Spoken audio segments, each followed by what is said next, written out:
Subscribe कीजिए हमारे channel को और बेल आइकन को दबाइए हमारी लेटेस्ट वीडियो सबसे पहले देखने के लिए। नमस्कार दोस्तों, आज की इस वीडियो में जो जानकारी आपको देने जा रहा हूँ ये ओस्टर मशरूम को लेकर के है। अगर आप इसकी खेती करते हैं या करने जाएंगे तो ये आपके लिए बहुत महत्वपूर्ण है और हेल्पफुल हो सकता है ये वीडियो आपके लिए। तो इसको ध्यान से सुनिएगा और समझने की कोशिश कीजिएगा। इमेज पे इस समय जो देख पा रहे हैं ये बैग ओस्टर मशरूम का है, जिसमें माइसीलियम का ग्रोथ प्रॉपर हो चुका है और बैग जो है क्रॉपिंग रूम में रखा जा चुका है। इस समय इसमें एयर टेम्परेचर, वाटर, ह्यूमिडिटी ये सब मेंटेन करने की जरूरत है और इसमें जो है पिनहेड निकलेंगे और मशरूम निकलेगा। लेकिन आप देख पा रहे होंगे कि इसमें पिनहेड न निकल करके बल्कि गोभी के आकार का कुछ जो है एबनॉर्मल ग्रोथ हो रहा है। और ये एबनॉर्मल ग्रोथ जो हो रहा है इसमें इसका मतलब है कि आपने कुछ न कुछ लापरवाही किया है जिसकी वजह से ऐसा हो रहा है। अगर ऐसा आपको कोई आकार दिखे आपके बैग में और मशरूम बाहर ना निकले, पिनहेड ना निकले, तो इसका मतलब है कि आपने जो है हवा, पानी, ताप, आर्द्रता, ह्यूमिडिटी में कोई कमी किया है, कोई बदलाव किया है जिसकी वजह से एबनॉर्मल ग्रोथ हो रहा है।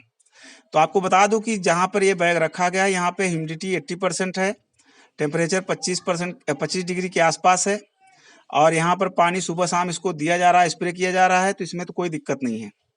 अब बात आती फ्रेश एयर की, तो आपको बता दूं कि जिस कमरे में ये बैग रखा गया है यहाँ पे एग्जॉस्ट नहीं लगाया गया। एग्जॉस्ट ना लगने की वजह से फ्रेश एयर जो है कमरे में नहीं आ पा रहा है, जिसकी वजह से एबनॉर्मल ग्रोथ हो रही है।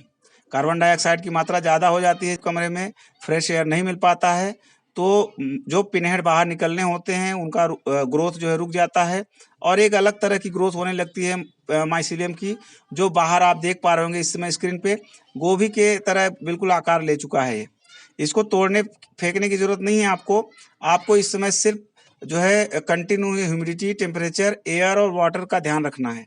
यानी टेम्परेचर, ह्यूमिडिटी तो मेंटेन ही कर रहे हैं, पानी दे रहे हैं, तो इसके साथ साथ आपको एग्जॉस्ट चलाना है कम से कम 2 घंटे सुबह और 2 घंटे शाम। जिससे क्या होगा, कमरे का जो हवा है वो बाहर निकल जाएगा और कमरे में जो है फ्रेश एयर की एंट्री होगी। इस तरह से बिना एग्जॉस्ट के अगर आप इसकी खेती करते हैं तभी इस तरह की प्रॉब्लम आती है। तो आपको एग्जॉस्ट लगाना है, तो इस कमरे में जो है एग्जॉस्ट लगाने के बाद जो है इस तरह का इशू नहीं आएगा। अब इसमें करना क्या है वो भी देख लीजिए। स्क्रीन पे इस समय जो आप देख पा रहे होंगे, जब शुरुआत हुई थी इसकी तो देखिए इस तरह का छोटा आकार था बिल्कुल। ये भी गोभी की तरह ही था, छोटा आकार, धीरे धीरे बड़ा होकर के कुछ इस तरह का हो गया, जो आप देख रहे हैं कि करीब 300 ग्राम से 400 ग्राम के आसपास इसका साइज है, जबकि ऐसा होना नहीं चाहिए। अब इसको दूर कैसे करेंगे आप? जब आप इसमें फ्रेश एयर देना शुरू कर देंगे तो धीरे धीरे इसी जो है छत्ते से आपको पिनहेड निकलते हुए दिखेंगे और मशरूम भी निकलेगा। और आपको दिखा दें कि इसको प्रैक्टिकली तौर पे देखा भी गया है। अब इसमें फ्रेश एयर देना जब हमने शुरू किया तो इसमें जो है धीरे धीरे मशरूम जो है निकलना शुरू कर दिया है। और इस समय आप स्क्रीन पे देख पा रहे होंगे कि ये वही छत्ता है जो गोभी के आकार का था। जो एक एबनॉर्मल ग्रोथ हो रही थी वो रुक गया है फ्रेश एयर देने के बाद, और उसमें से पिनहेड बाहर निकल रहे हैं और जो मशरूम का आकार ले लेगा धीरे धीरे। तो इसमें से बहुत अच्छा ओस्टर का मशरूम निकलेगा। और इस तरह की अगर कोई एबनॉर्मल ग्रोथ आपको कभी देखने को मिले तो आप समझ जाइए कि एयर, वाटर, टेम्परेचर, ह्यूमिडिटी में से कोई लापरवाही हुई है जिसकी वजह से ऐसा हो रहा है। तो आप उन सब चीज़ों पे ध्यान रखना शुरू कर दीजिए, आपके मशरूम में कोई दिक्कत नहीं आएगी। अगर माइसीलियम का ग्रोथ अच्छे तरीके से हो गया है और माइसीलियम में काला, पीला, नीला धब्बा नहीं दिख रहा है तो इसका मतलब सब कुछ सही है। सिर्फ आपको ह्यूमिडिटी, टेम्परेचर, हवा, पानी, इन सब चीज़ों का ध्यान रखना है। मशरूम बहुत अच्छा आएगा और अगले 40 से 45 दिन तक लगातार आपको इसका ध्यान रखना है। कहीं भी आपको लापरवाही नहीं करनी है।